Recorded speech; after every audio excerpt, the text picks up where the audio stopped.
Welcome to Math Forest, Linear Algebra Chapter 2 Lecture 7th। आज हम करने जा रहे हैं dimension of a vector space. Dimension of a vector space एक तरीके से होगा कि आपके पास बेसिस में पता चले, मतलब dimension of a vector space आपके पास होता है कि जितने नंबर ऑफ एलिमेंट्स होंगे बेसिस में उतनी आपकी वेक्टर स्पेस की डायमेंशन होगी।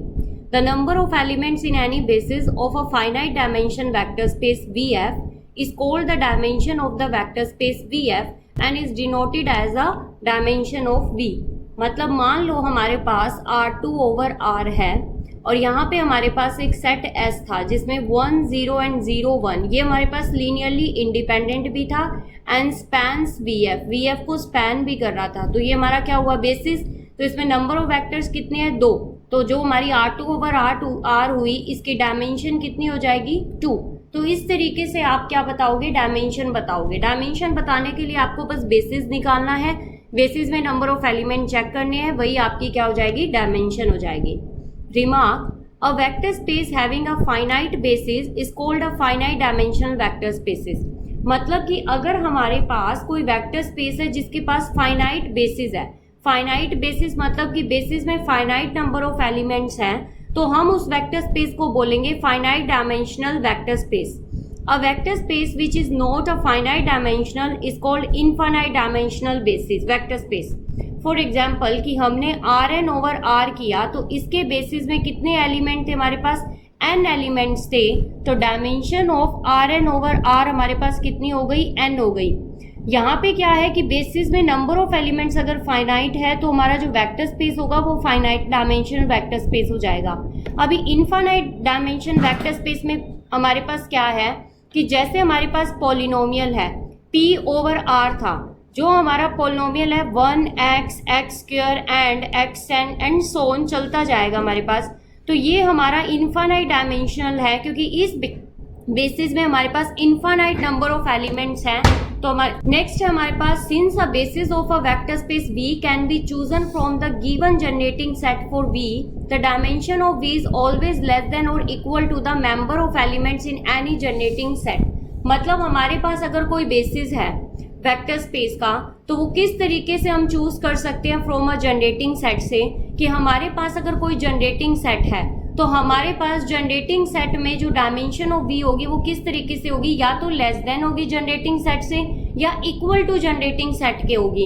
क्योंकि जो हमारा स्पैनिंग सेट होता है उसमें लीनियरली डिपेंडेंट एलिमेंट्स भी हो सकते हैं, तो बेसिस होने के लिए linearly independent and spanning both होना जरूरी है। नेक्स्ट हमारे पास है if dimension V is equal to n then any linearly independent set can have at most n elements. कि अगर हमारे पास dimension of V is equal to n है, हमें पता है अभी किसी बेसिस में n एलिमेंट्स हैं, तो हमारे पास कोई लीनियरली इंडिपेंडेंट सेट होगा उसमें एट मोस्ट n एलिमेंट्स होंगे हमारे पास।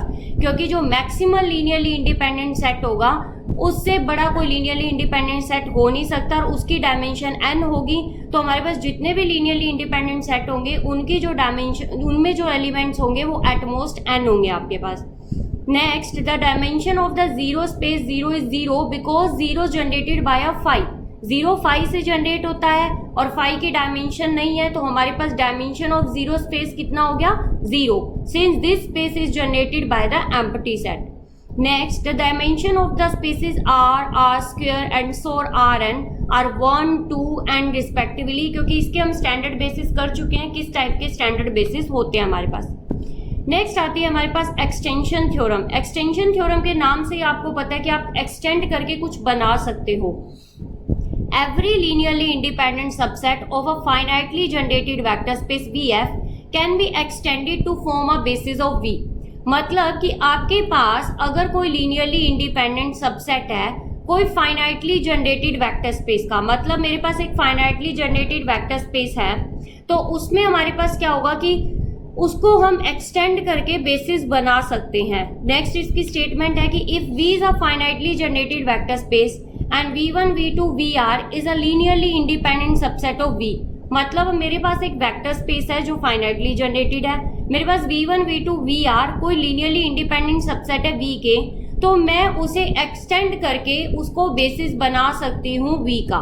तो वो किस तरीके से होगा इसका प्रूफ हम अभी कर रहे हैं। तो हमारे पास प्रूफ देखिए क्या है, if V1 V2 VR spans V, मतलब कि अगर ये V को स्पैन कर रहा है और हमारे पास दिया हुआ है कि ये लीनियरली इंडिपेंडेंट है, देन इटसेल्फ ये खुद में ही क्या हो जाएगा, हमारे पास बेसिस हो जाएगा।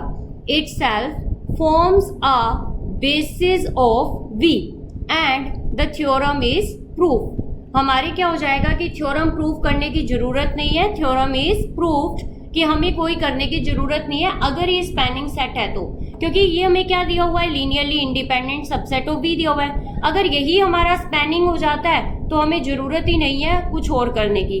पर अगर हमारा ये स्पैनिंग नहीं होता है तो हमें क्या करना पड़ेगा, तो अब हमारे पास क्या हुआ, let S is equal to V1 V2 VR VR plus 1 and so on Vn be a maximal linearly independent set, कि ये मेरा मैक्सिमल लीनियरली इंडिपेंडेंट सबसेट है किसका, V का। तो अगर इसमें मैं एक और एलिमेंट ऐड करती हूँ तो ये हमारा क्या हो जाएगा, लीनियरली डिपेंडेंट हो जाएगा। तो let V belongs to B be a arbitrary element, ये मेरा कोई आर्बिट्रेरी एलिमेंट है V का। Then S dash is equal to V1 V2 VR VR plus 1 and so on Vn and V, ये मेरे कितने हुए, n+1 एलिमेंट्स हो गए। तो जो भी मैक्सिमल लीनियरली इंडिपेंडेंट सबसेट होता है उसमें अगर हम कुछ और नया एलिमेंट ऐड करेंगे तो वो लीनियरली डिपेंडेंट हो जाएगा, तो इज लीनियरली डिपेंडेंट। तो हमारे पास क्या होगा यहाँ पे, देयर एग्जिस्ट स्केलर्स, तो हमारे यहाँ इसके कॉरेस्पॉन्डिंग स्केलर्स एग्जिस्ट करेंगे A1 A2 A3 and so on AN and A such that all are not zero, कि सारे के सारे मेरे पास जीरो नहीं होंगे, नॉट ऑल आर जीरो, क्योंकि ये लीनियरली डिपेंडेंट है। अगर लीनियरली डिपेंडेंट में सारे के सारे जीरो जाते हैं तो वो लीनियरली इंडिपेंडेंट होगा, जो कि क्या होगा, कॉन्ट्राडिक्शन हो जाएगी। तो इसलिए सारे के सारे स्केलर जीरो नहीं है, और ये स्केलर कहाँ से बिलोंग करते हैं, फील्ड से बिलोंग करेंगे। Such that A1 V1 A2 V2 and so on AN Vn plus AB is equal to 0। अब हमारे पास क्या है, दो केस बनते हैं। If A is equal to 0, पहला केस है कि यदि A क्या हो जाए 0, देन वी हैव, तो हमारे पास क्या होगा, हमारे पास क्या होगा कि अगर A 0 हो जाता है मेरे पास, तो A1 V1 A2 V2 and so on AN Vn हो जाएगा इज इक्वल टू 0। अब हमें क्या दिया हुआ है कि सिंस V1 V2 Vn सारे के सारे क्या है, लीनियरली इंडिपेंडेंट है। ये लीनियरली इंडिपेंडेंट है तो इसमें A1 A2 and AN is equal to क्या हो जाएगा, 0 हो जाएगा हमारे पास। ये हमारे पास 0 हो जाएगा तो हमारे पास क्या हो जाएगी, कॉन्ट्राडिक्शन हो जाएगी। तो यहाँ पे क्या हुआ, thus AI is equal to 0 implies क्या हो गया, हमारे पास कॉन्ट्राडिक्शन आ गई, बिकॉज हमने ये माना था कि नॉट ऑल आर 0, हमने ये माना था कि A सारी की सारी AI 0 नहीं है, पर यहाँ पे हमारे पास क्या आ रहा है कि AI 0 आ गई है। इट मीन्स हमारे पास कॉन्ट्राडिक्शन आ गई है कि जो हमने कंडीशन मानी थी कि A इज इक्वल टू 0 वो ट्रू नहीं है। तो सेकंड हमारे पास हो जाएगा कि A नॉट इक्वल टू 0, क्योंकि अब हमारे पास एक ही केस बचता है कि A 0 नहीं है। तो हम क्या करेंगे, डिवाइडिंग A, कौन से इक्वेशन को, जो हमने पीछे ये इक्वेशन करी है, इस इक्वेशन को हम इक्वेशन 1 का नाम दे देते हैं। तो हमारे पास क्या हो जाएगा, dividing equation A by A we get, हमें क्या मिलेगा यहाँ पे, A1 by A V1 A2 by A V2 and so on AN by Vn by A plus V is equal to 0। तो इससे हम क्या कर सकते हैं कि V हमारे पास क्या आ गया, A1 by A V1 plus minus A2 by A V2 and so on minus AN by A Vn आ गया। तो हमारे पास V किसका लीनियर कॉम्बिनेशन हो गया, V1 V2 V3 Vn का हो गया। तो यहाँ से क्या आया, V is a linear combination of V1 V2 Vn। तो यहाँ पे क्या प्रूव होता है कि V क्या हो गया, लीनियर कॉम्बिनेशन हो गया V1 V2 Vn। तो Vn ने क्या कर दिया, स्पैन कर दिया। तो thus any V belongs to V is expressible, कि हम उसे क्या कर सकते हैं, एक्सप्रेस कर सकते हैं as a linear combination of vectors of S के वेक्टर्स में। तो V किस में चला गया, लीनियर कॉम्बिनेशन ऑफ S में, तो मतलब V किस में चला गया, LS में चला गया। और यहाँ से क्या हो गया, V सबसेट किसका हो गया, LS का। बट हमें पता है ऑल्सो LS किसका सबसेट होता है, V का। तो हमारे पास फ्रॉम सेकंड एंड थर्ड क्या हो गया, हमारे पास V इज इक्वल टू क्या हो गया, LS हो गया। यहाँ पे हमारी थ्योरम क्या हो जाती है, प्रूव हो जाती है कि अगर हमारे पास कोई लीनियरली इंडिपेंडेंट सबसेट है कोई भी वेक्टर स्पेस का, तो हम उसे एक्सटेंड करके बेसिस बना सकते हैं। नेक्स्ट हमारे पास कोरोलरी है कि if the vector space V is of dimension n, then any n linearly independent vectors in V form a basis of V। मतलब कि अगर मान लो मेरे पास डायमेंशन ऑफ V n है, मुझे पता है कि वेक्टर स्पेस की डायमेंशन n है, मुझे कोई भी अगर लीनियरली इंडिपेंडेंट सेट दिया जाएगा जिसमें n एलिमेंट्स होंगे तो वो क्या बना देगा, बेसिस बना देगा। तो हम क्या करेंगे, एज इट इज जैसे हमने थ्योरम की थी उसी तरीके से हम इसे क्या कर लेंगे, प्रूव कर देंगे। तो ये हमारा बिल्कुल इजी प्रूव है कि अगर हमारे पास डायमेंशन ऑफ V क्या होता है, n होता है, तो मतलब जितनी भी बेसिस होंगी वो सारी की सारी कितने एलिमेंट्स कंटेन करेंगी, n एलिमेंट्स कंटेन करेंगी। तो देयरफॉर जो मेरे पास सेट है V1 V2 Vn का जो लीनियरली इंडिपेंडेंट दे रखा है वो क्या बन जाएगा, बेसिस ऑफ V बन जाएगा। बस नेक्स्ट आपके पास थ्योरम आती है कि if W is a subspace of a finite dimension vector space VF, कि W मान लो मेरा सबस्पेस है फाइनाइट डायमेंशनल वेक्टर स्पेस का, then W is finite dimension, कि अगर वेक्टर स्पेस फाइनाइट है तो सबस्पेस भी क्या होगा, फाइनाइट डायमेंशन का होगा। तो dimension of W less than equal to dimension of V, कि जो W की डायमेंशन होगी वो या तो V के इक्वल होगी या V से छोटी होगी। Also dimension of W is equal to dimension of V if and only if W is equal to V, कि यदि हमारी डायमेंशन है जो सबस्पेस की वो अगर V के इक्वल हो जाती है तो हमारे पास जो V होगा वो इटसेल्फ का क्या, जो W होगा वो इटसेल्फ का क्या हो जाएगा, वेक्टर स्पेस हो जाएगा। तो हमारे पास सॉल्यूशन करते हैं अभी हम कि let dimension of V is equal to n, so that n is the maximal number of linearly independent vectors, कि इसके अंदर n ही मैक्सिमल लीनियरली इंडिपेंडेंट वेक्टर्स होंगे in any subset of V, कि एनी सबसेट ऑफ V के जितने भी subset होंगे उसमें maximum number of linearly independent vectors कितने होंगे, सिर्फ n ही होंगे। तो हमारे पास यहाँ देयरफॉर W बीइंग, जो W होगा अ सबसेट ऑफ V, क्योंकि W हमारा सबस्पेस है, V का सबस्पेस है तो क्या होगा, मेरे पास ये सबस्पेस होता है तो क्या होता है, सबसेट भी होता है। तो इसके पास क्या होंगे, इसके पास at most n number of vectors होंगे। मेरे पास कितने वेक्टर्स होंगे, n नंबर्स ऑफ वेक्टर्स होंगे। तो मैंने क्या किया, let W1 W2 Wm be the maximum number of linearly independent vectors in W। मैंने ये माना है कि V के अंदर n लीनियरली इंडिपेंडेंट वेक्टर्स थे क्योंकि उसकी डायमेंशन फाइनाइट थी और हम डायमेंशन n लेके चले थे। अगर डायमेंशन n है तो n number of linearly independent subset होंगे V के। अब मैं W में m लीनियरली इंडिपेंडेंट सब, तो मेरे पास W में कितने हो जाएंगे, maximum number of linearly independent vectors in W में कितने हो जाएंगे, m वेक्टर्स हो जाएंगे मेरे पास।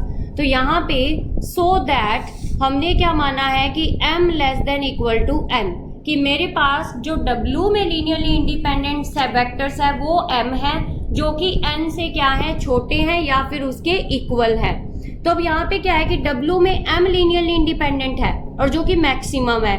अगर इसमें मैं एक और एलिमेंट ऐड कर देती हूँ तो वो क्या हो जाएगा, लीनियरली डिपेंडेंट हो जाएगा। तो मुझे ये बेसिस शो करना है कि जो मेरे m लीनियरली इंडिपेंडेंट वेक्टर्स थे वो क्या बनाएंगे, बेसिस बनाएंगे। तो वो किस तरीके से हम शो करेंगे, यहाँ पे therefore for any W belongs to W, भी कोई भी W हमारा W से आ रहा है तो we have W1 W2 Wm and W is linearly dependent because Wm maximal था, उससे ऊपर जो भी वेक्टर ऐड होगा वो उस सेट को क्या बना देगा, लीनियरली डिपेंडेंट बना देगा। तो यहाँ पे क्या है कि देयर एग्जिस्ट आर स्केलर्स, तो इनके कॉरेस्पॉन्डेंस एक स्केलर्स होंगे A1 A2 Am, A belongs to field, और जो कि लीनियरली डिपेंडेंट के हैं तो नॉट ऑल आर जीरो, सारे के सारे क्या नहीं होंगे, जीरो नहीं होंगे। Such that A1W1 A2W2 AM plus AW is equal to क्या हो जाएगा, जीरो जाएगा। अब मेरे पास एक केस आता है कि if A is equal to zero, यदि A जीरो होता है then A1W1 A2W2 AM is equal to क्या हो जाएगा, zero. But W1 W2 WM क्या था मेरे पास, maximal linearly independent subset of W, कि W का मैक्सिमल लीनियरली इंडिपेंडेंट सबसेट था। Therefore A1 A2 AM all are क्या हो जाएंगे, जीरो हो जाएंगे, विच इज अ कॉन्ट्राडिक्शन। सो जो हमने A is equal to zero माना था वो करेक्ट नहीं है, तो यहाँ से क्या हो जाएगा, 10 A not equal to zero. यहाँ से ये शो हो गया कि A क्या है, नॉन जीरो है, मेरे पास A है वो क्या, नॉन जीरो है। तो अब हम क्या करेंगे, इस इक्वेशन को 1 का नाम देंगे, हम करेंगे डिवाइडिंग इक्वेशन 1 बाय A। हमने इक्वेशन A1 को A से डिवाइड कर दिया एंड वी गेट, हमें क्या मिलता है यहाँ पे, A1 by A into W1, A2 by A into W2 and so on AM by A WM plus W is equal to zero. अब हम W को इस साइड रखेंगे, W is equal to minus A1 by A W1 minus A2 by A W2 and so on, यहाँ पे क्या आएगा, minus AM by A into WM। तो W1 W2 WM क्या कर गए, लीनियर स्पैन कर गए, किसको, W को। तो यहाँ से मेरे पास क्या आ गया, W1 W2 WM spans W, किसको स्पैन कर लिया, W को। एक तो ये लीनियरली इंडिपेंडेंट था, इसने स्पैन भी कर लिया, तो यहाँ से मेरे पास क्या प्रूव हो गया, W1 W2 WM is a basis of, क्या बन गए ये, बेसिस ऑफ W, कि ये W के बेसिस हो गए।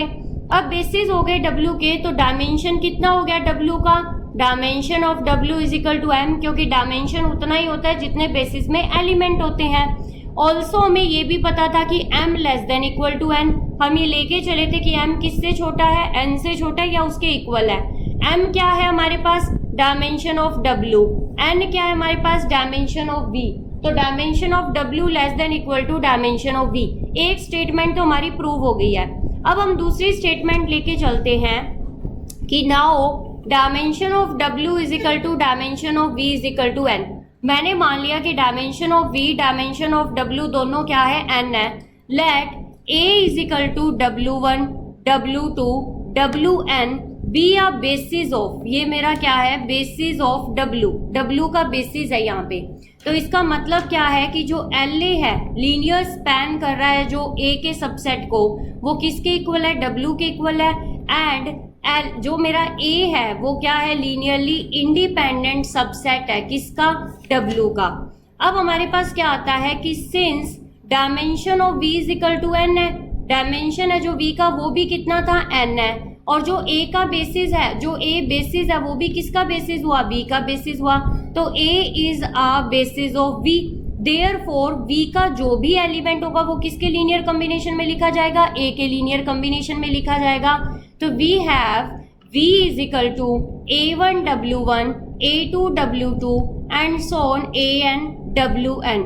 यहाँ से मेरा क्या हो गया कि जो V है वो किस में बिलोंग कर गया, LA में, और जो LA था वो किसके इक्वल था, डायमेंशन वो किसके इक्वल था, हमारे पास W के इक्वल था। तो हमारा V किसका सबसेट, और V एलिमेंट किसका था, V का, तो V किसका सबसेट हो गया, W का, और W किसका सबसेट था, V का, क्योंकि W क्या दिया हुआ था मुझे, सबस्पेस ऑफ V दिया हुआ था, और सबस्पेस होता है वो ऑलवेज वेक्टर स्पेस का क्या होता है, सबसेट होता है। ऑल्सो W हमारे पास क्या था, सबसेट ऑफ V, तो हमारे पास यहाँ से क्या होता है, V W is equal to V हो जाता है। कन्वर्सली हम क्या कर सकते हैं, हमारे पास if V is equal to W, V मेरे पास किसके इक्वल है, W के इक्वल है, और वी नो दैट, हमें एक चीज पता है कि dimension of W less than equal to dimension of V। तो एक बार हम W की जगह क्या पुट कर देते हैं, V पुट कर देते हैं। तो हमने क्या किया है यहाँ पे, dimension of V less than equal to dimension of W, तो इन दोनों इक्वेशन से क्या प्रूव होता है कि dimension of W is equal to dimension of V। यहाँ पे हमारी डायमेंशन से रिलेटेड जितनी भी थ्योरम्स है वो कंप्लीट होती है। अब हम कुछ एक एग्जांपल्स करेंगे। तो हमारा एग्जांपल फर्स्ट क्या है यहाँ पे, prove that the set S is equal to 1 0 0 1 1 0 1 1 1 0 1 0 spans the vector space R cube over R but it is not a basis set. मतलब कि हमारे पास क्या है कि ये हमारे पास स्पैन तो कर जाएगा पर ये क्या नहीं होगा, बेसिस नहीं होगा। इट मीन्स कहीं ना कहीं लीनियरली इंडिपेंडेंट नहीं होगा ये। तो हम क्या करते हैं, सबसे पहले प्रूव करते हैं कि स्पैन कर रहा है। तो हमने क्या करना है, firstly we shall show that S spans, S किसको स्पैन कर रहे हैं यहाँ पे, आर क्यूब ओवर आर को। तो let U is equal to A B C, कोई भी एलिमेंट है आर क्यूब ओवर आर का। तो मैं ए बी सी को किसके लीनियर कॉम्बिनेशन में लिख सकती हूँ, एस के लीनियर कॉम्बिनेशन में। तो x 1 0 0 plus y 1 1 0 plus z 1 1 1 plus में t 0 1 0। तो यहाँ से मेरे पास क्या बनेगी, इक्वेशंस बनेगी A B C is equal to क्या बनी मेरे पास, x plus y plus z, y plus z plus t z. अब मैं क्या करूंगी, यहाँ पे कॉरस्पॉन्डिंग इक्वेट कर दूंगी। तो मैं क्या करूंगी, कॉरस्पॉन्डिंग इक्वेट कर दूंगी किसको, यहाँ पे एलिमेंट्स को। तो मैंने एलिमेंट्स को इक्वेट किया तो वी गेट, मुझे क्या मिलेगा यहाँ पे, a is equal to x plus y plus z, b is equal to y plus z plus t and c is equal to z। तो मुझे c किसके इक्वल मिल गया, z के इक्वल। तो हम c की वैल्यू किस में यूज कर लेंगे, b में यूज कर लेंगे हम, और फिर b की वैल्यू किस में यूज कर लेंगे, a में यूज कर लेंगे।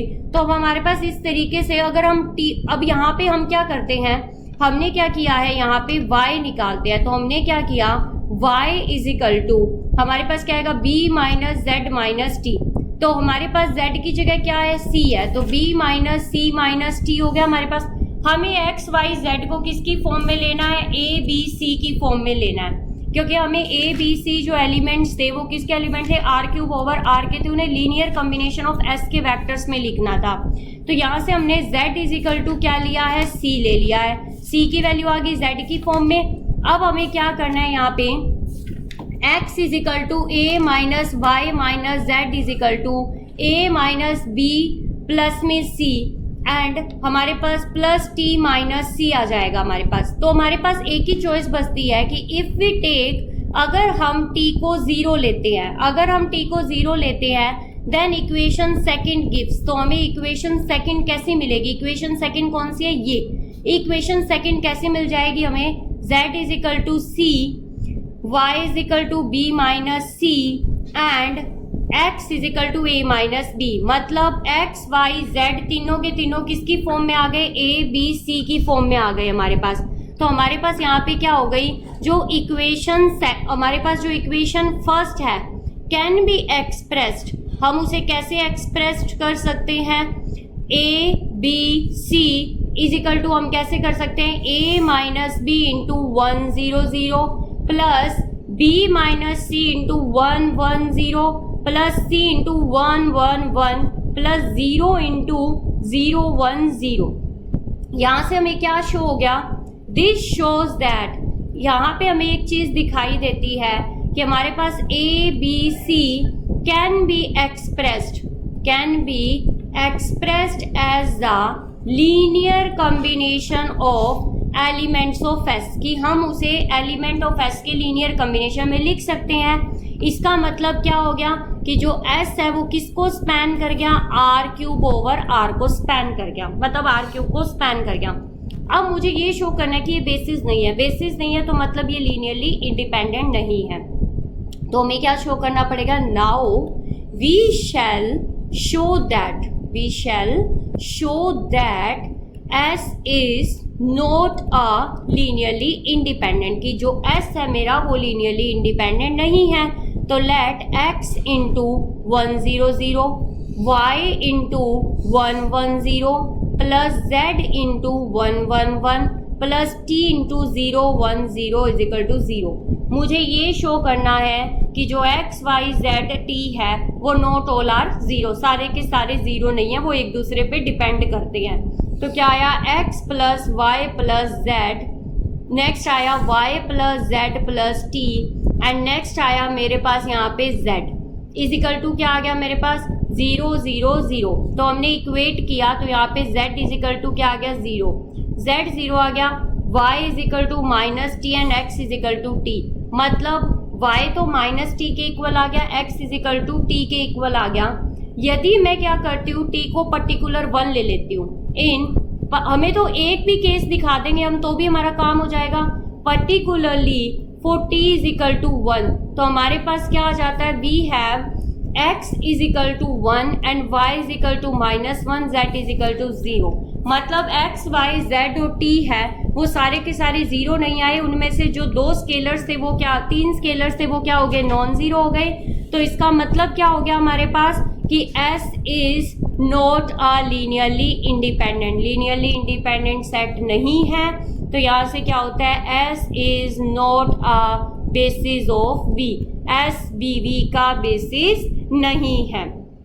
नेक्स्ट हमारे पास क्या आता है, सेकंड क्वेश्चन हमारे पास क्या आता है कि if V is the vector of all ordered pair of complex numbers, कि V मेरे पास क्या है, ऑल ऑर्डर्ड पेयर है कॉम्प्लेक्स नंबर के ओवर द फील्ड R, की फील्ड क्या है R है, then the set S is equal to 1 0 iota 0 0 iota 0 1 is the basis of V। मैं आपको पहले भी एक चीज बता चुकी हूँ कि अगर C, इसका कहने का मतलब है ऑर्डर्ड पेयर का मतलब कि C2 दे रखा है हमें, C2 ओवर R दे रखा है तो इसकी डायमेंशन ऑलरेडी 4 होगी, ये हम बता चुके हैं। क्योंकि अगर C ओवर R होता है, अगर C ओवर R होता है तो इसकी डायमेंशन 2 हो गई, और यहाँ पे C2 हो गया तो 2 से मल्टीप्लाई करते ही 4 हो जाएगा हमारे पास, और अगर C ओवर C होता तो 1 होता ही 1 होता। अब हमें क्या करना है, हमें ये शो करना है कि जो मेरे पास गिवन सेट S है वो मेरा क्या है, बेसिस ऑफ V है।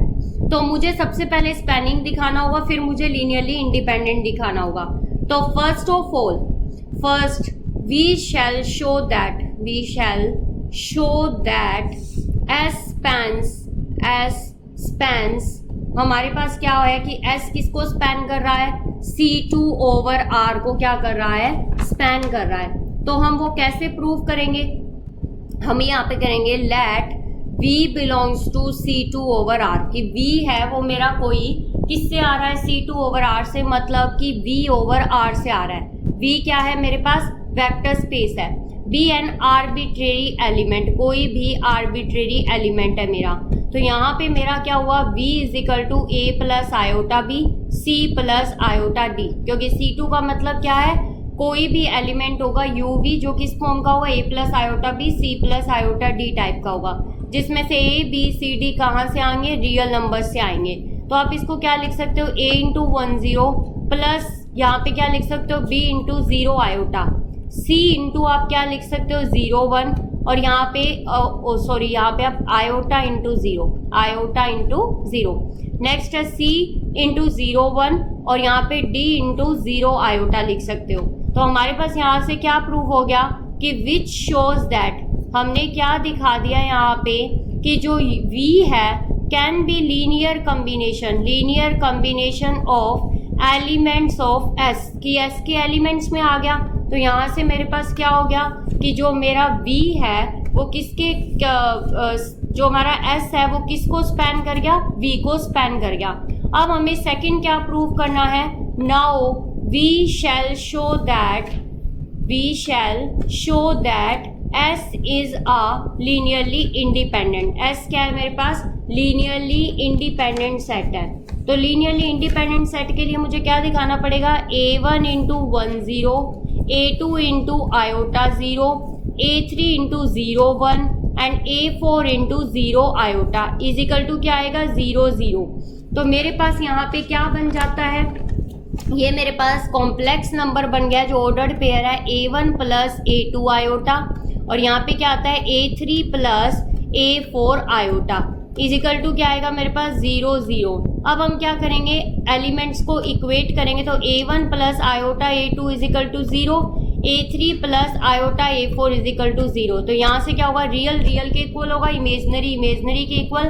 तो A1 is equal to 0, A2 is equal to 0, A3 is equal to 0, A4 is equal to 0, which shows that S is a linearly independent, which shows that S is a linearly independent. तो यहाँ पे हमने examples किए हैं कुछ एक basis के, और हमने डायमेंशन ऑफ V पे क्या किया है, थ्योरम्स की है। तो यहाँ आज का लेक्चर इतना ही है, कल हम इससे रिलेटेड एग्जाम्पल्स करेंगे। For notes, queries and PDF file of this video join our Telegram channel, link in the description. Don't forget to like, share and subscribe the channel. Thank you.